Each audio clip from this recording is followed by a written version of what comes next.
Hello and welcome. In this tutorial, we will talk about good governance. What is good governance? Why good governance matters. So let's begin. Good governance. Let's see its definition.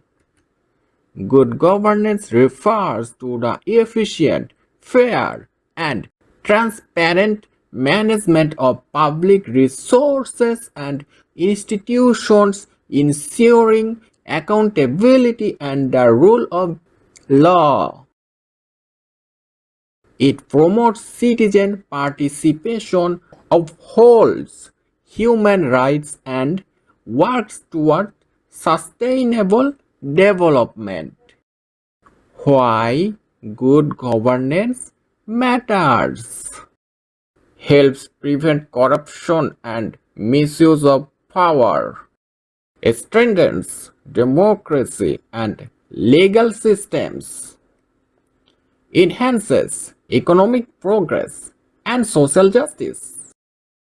Builds public trust in government institutions. So that's the class. Hope you enjoyed that.